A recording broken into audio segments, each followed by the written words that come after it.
Tracts from an owner's manual for the soul are a bit like Bible verses, only they come from my modern mysticism. One student has said that these sound like ancient wisdom from a forgotten time. Each tract contains a sentence followed by a few bullet points of explanation, like this: the first and only illusion is separation. All is unified with that which creates. The sense of otherness we feel, loneliness, and disconnectedness from each other and the divine, is the illusion. Everything is connected to everything. When an artist creates a work of art and sells it, it may appear that she is separating from her work. But is she? If you have ever seen an artist come across her work in somebody else's home, or see a picture of her art from some old art gallery flyer or in a magazine, you can take one look at her face and know she's never separated from her work.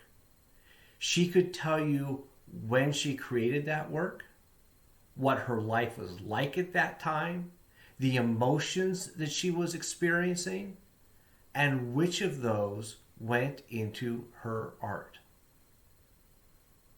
She's never truly separated from the work.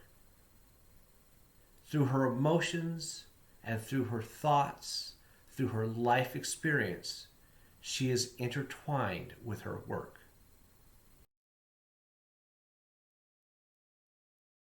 Just like with that artist, it appears to us as if God has created and then discarded us.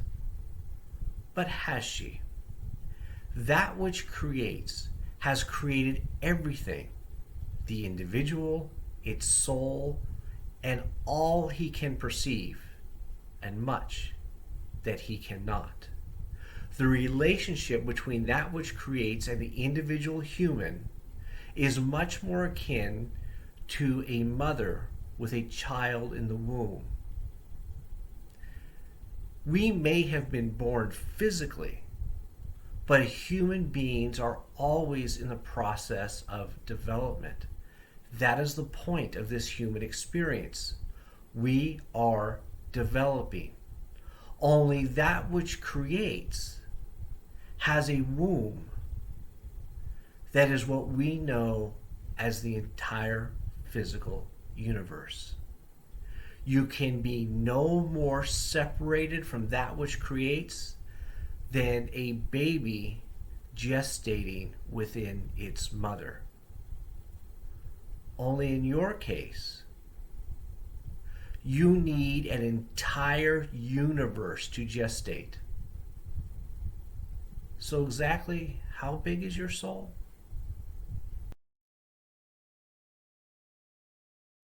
Everyone and everything around you is your connection to that which creates, because the same force created it all. The illusion of separation comes from your ego. The ego's underlying job is to keep you alive. To do that, it immediately says, I am alone. That allows it to differentiate itself from everything else. From there, it deselects those things that it perceives to be a threat to your life, and it selects everything else that makes that I am alone feeling go away. Well, everything except the illusion itself. It needs that.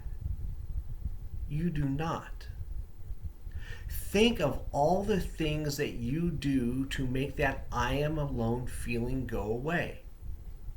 Maybe you drink, get a pet, sleep with the wrong person, join groups full of people you don't like. The coping mechanisms are endless. But again, you don't need any of them. Your ego does, because it's your ego that feels alone. So how do you get past this? Well, there's one more tract. Everything is part of the body of God. This includes you. Keeping life maintenance necessities in mind, everything should be treated as if one is handling the most holy of holies. This includes humans, animals, plants, all forms of life, all natural forms, rocks, metals, and inanimate objects. The latter, having a useful lifespan, may be discarded, but in best keeping with this tract. This edict is almost impossible to follow in absolute terms. That does not invalidate its practice. This practice forges connections. Everything you do to this end reduces the illusion of separation.